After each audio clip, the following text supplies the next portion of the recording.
thanks for tuning in. Basically, I want to do this video about the Ableton Move. I've had this for the last 48 hours or so, and I'm coming to this very much as a Circuit Tracks, Circuit Rhythm owner.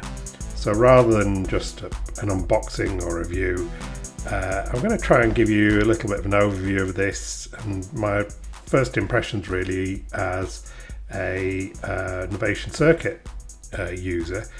I'm hoping this might be useful to anyone who's thinking of making the same move, and I'd done this really as an upgrade. I'm hoping this is going to give me more pattern memory, maybe higher quality sounds, maybe more variation of the synth engines, and so far I guess the headline message I'd say is that it looks really good. I like what I hear. I've got a learning curve, I think, which is the same with any new device, but there is some similarity in some of the ways this operates compared to the Novation Circuit. So I'm hoping that this is going to be a great device for me to own. So what I will try and do is divide this into sections, and I'll put timestamps. So if there's something that particularly interests you about the machine, you can jump to those bits. But I'm hoping this is going to be useful for anyone who is considering this machine. The piece of music, as an aside, playing in background is not something of my composition. This is from a couple of packs from Isotonik that I bought. This particular one is something by A Force Truly Evil, and I will try and see if I can fit in something by Techronix later on as well. Okay, great. Right, so first of all, let's talk about the hardware. Straight, even before I opened the box, you could tell it's a heavier device. I looked it up. This is 970 grams versus the 780 of the Tracks. It's got a kind of overall a more pro feel about the materials that they've used on it. It's actually got a useful heft to it, with big thick rubber pads underneath. When it's on the desk, it's not going anywhere. It actually does mean that it's eminently playable.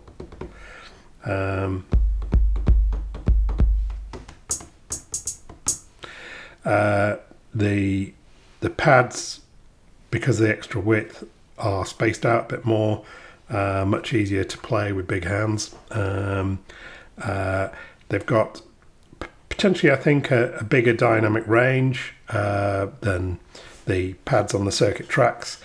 I haven't seen a way of altering that, but to get the maximum volume, you do need to hit them harder. There is a setting amongst the various hieroglyphics to put it on full velocity as you play the instrument. But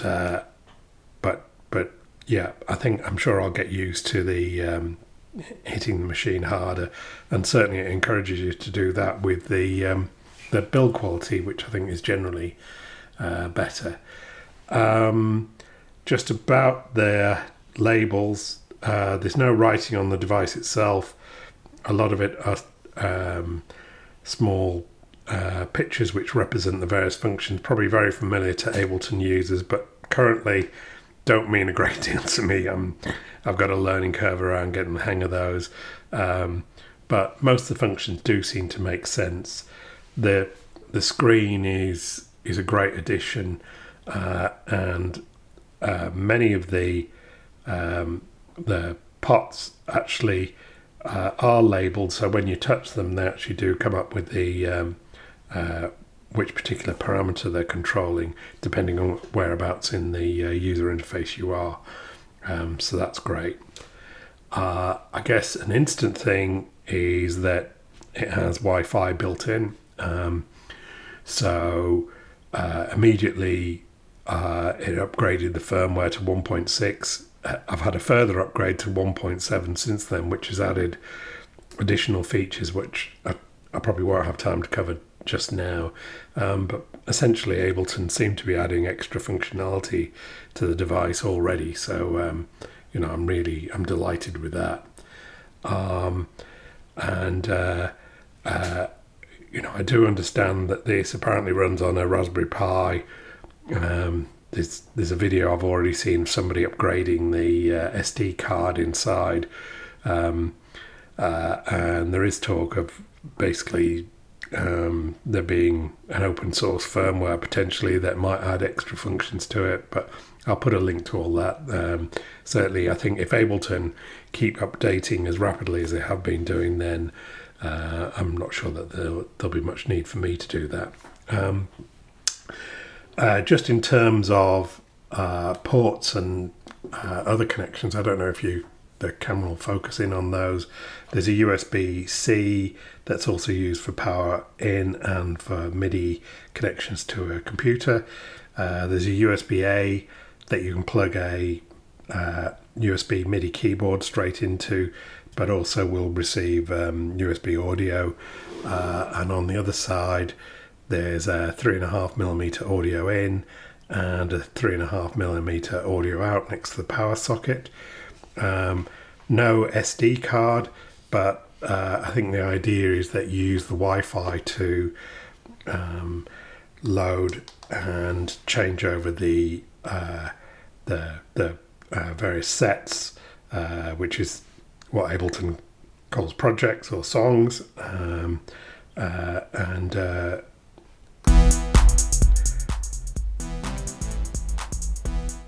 I think already I've run into one of the gotchas that it does use Wi-Fi to allow cloud saving of some of the sets. You have to be slightly cautious about that because a couple I've changed without realizing I was also syncing to the cloud. So I definitely encourage people to save a local copy somewhere. The other thing about it having Wi-Fi is that it doesn't use an app-like components for the Novations. You basically are just logging onto a web page that comes from the device, and that lets you download and upload things to it, which is great. It does have a companion app that runs on tablets and phones called Note, that will basically let you run a software version of the entire machine. And so far, I mean, one of my fears about the device was that I'd be forced to use Ableton. I actually haven't gone into Ableton Live yet, so everything I've done on the machine up to now, I've been able to do on this standalone device. So so far so good. Okay. Next, let's talk about the sound. I'll put a different track on just to give you a bit more of an idea. Well, in fact, you'll see if I queue up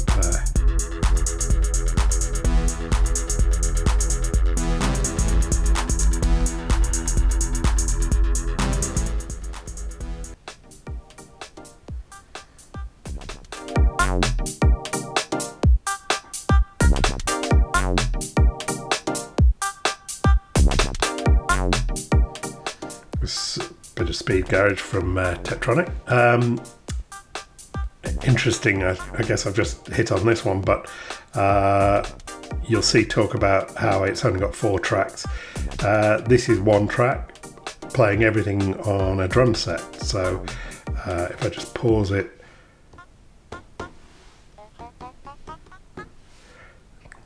give it some volume. You'll see that each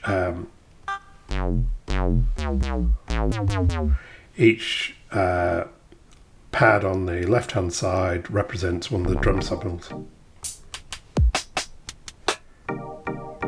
and anything that's tuned, then basically you can play at 16 pitches on the other side.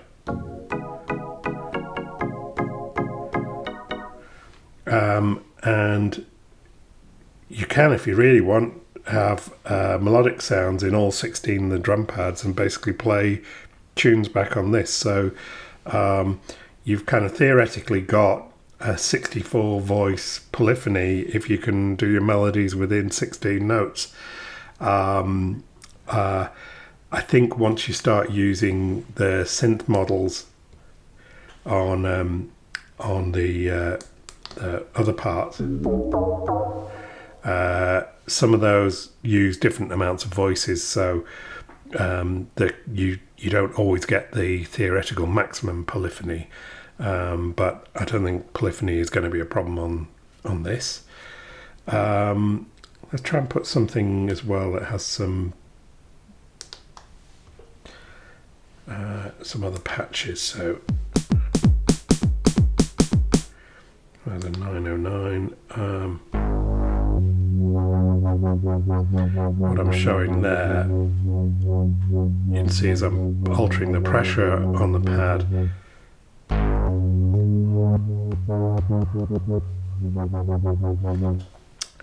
it's actually got the aftertouch mapped to the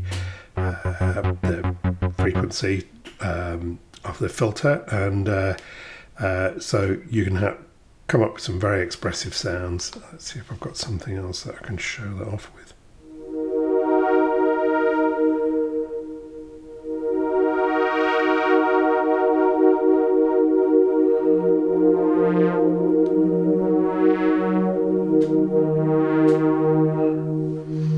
And I think what I'm noticing about the sounds is that they're cleaner. I think the synth models basically allow for more variety. I think the effects as well, there's a much broader range of effects types that you can choose from. You can have 2 overall effects that you can select, so you're not just stuck with echo and reverb for the overall song, but then each track can have its own FX presets as well to attach to each. So extremely flexible and very high quality sounding effects. And also you have a choice of synth models. So this is a wavetable. This is the subtractive analog synth type model. I guess this is also drift, the same subtractive model, but you've got a choice also of FM or sampler models. So each of the tracks can be polyphonic in its own right, and you can mix and match whether or not you have drum sets or synth instruments. So, very, very flexible, great. The sampler as well is super. Let's see if I can quickly load something up. So if I select a track, I can then go back. Let's see if I can find. In fact, if I go to strings, I should be able to. So this is a sampled.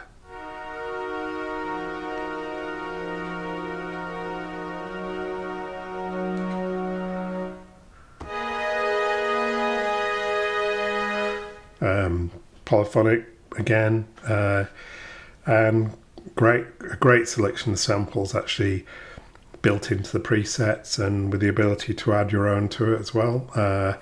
Each sample can be 4 minutes long as well, so if you do want to throw in vocals into the machine, then it's very likely and able to do that as well. Whenever you set up a new song as well, if I do that, what it does is throws you into basically a random drum kit, a bass, a pad, and some kind of lead. So straight away you're kind of encouraged to get going with a song, and I don't know if they use some sort of algorithm or they've just got matching sets, but pretty much the choices it makes to randomly select things for you actually are pretty good. So yeah, all in all, very impressed with the sound. Next, let's talk about the software. Let's put a piece of music on again.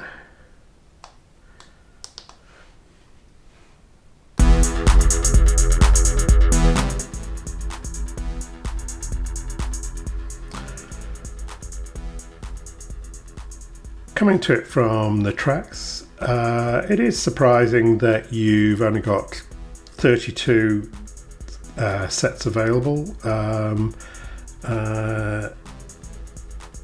You can instantly switch between them like you can on the circuit tracks. You can't just change an SD card over, so in order to change them over you have to delete or load in new ones from the cloud or from the web interface,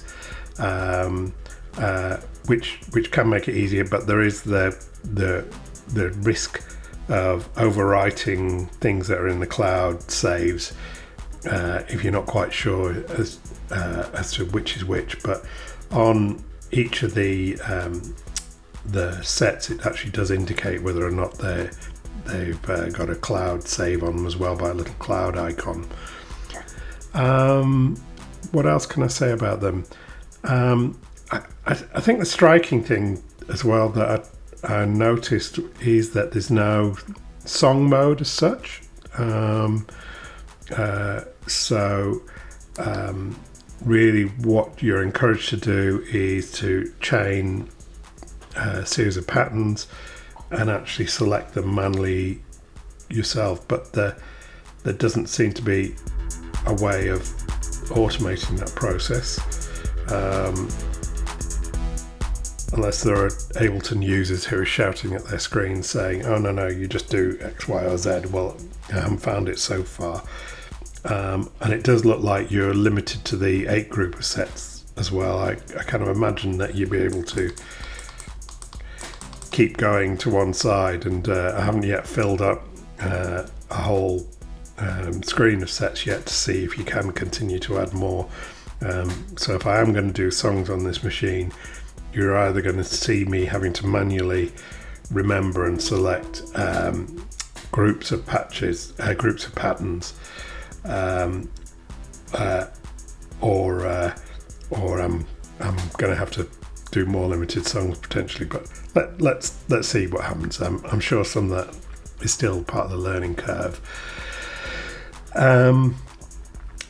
It is great that each of these patterns you can, I think, have up to 16 bars in, so that makes it potentially easier to fit more song information in.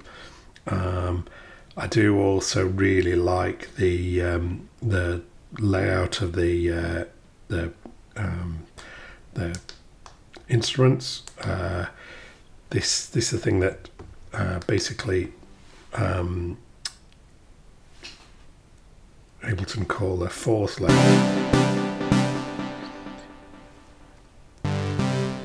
so that there is a fourth relationship between notes in the same column. So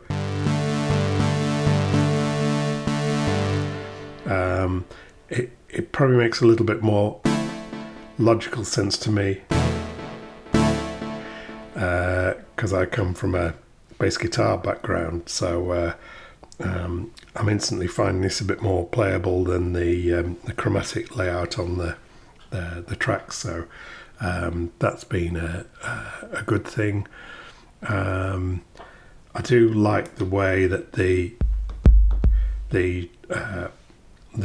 drum sets allow the tune samples rather than you having to dial it in like you can on the tracks. And each of these pads can have 4 minutes of sample time, so you can actually mix down onto a single track. So there's a way of squeezing more tracks out of the device. I'll see if I can pull up a drift patch as well. Yep. part of why I wanted to do that is really just to illustrate that you've actually got access to, you might not be able to see those, but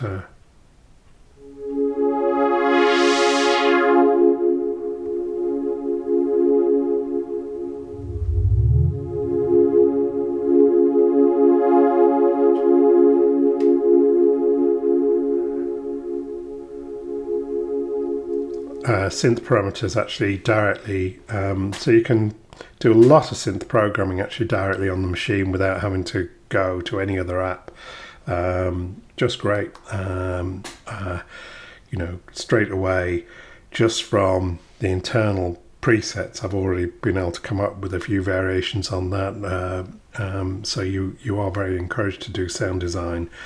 And on the latest firmware there is now a way in which you can actually go through all the pages for all the parameters, and actually treat the thing as a software synthesizer.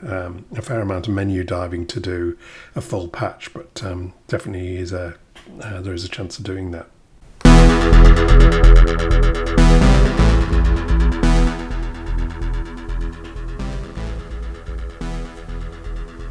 Okay, so I guess in conclusion, I think this is a great machine. I think the transition from circuit tracks to this isn't going to be too painful.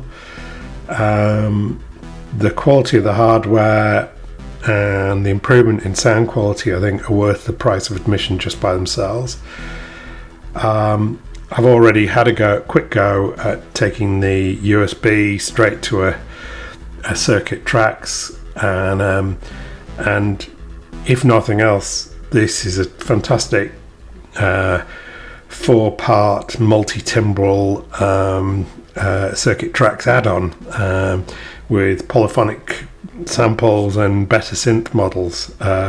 So if nothing else, I'll be able to do songs in that style if I want to, but I'm hoping I'm going to be able to get this to do full songs, and I think I'm already some of the way there. So I'm going to keep going, learn a little bit more about it, and I think if you are a subscriber to the channel and you stay tuned, then hopefully you are going to see some full songs coming out of this machine very soon. So hope to see you then, and thanks for tuning in. Okay, take care, bye bye.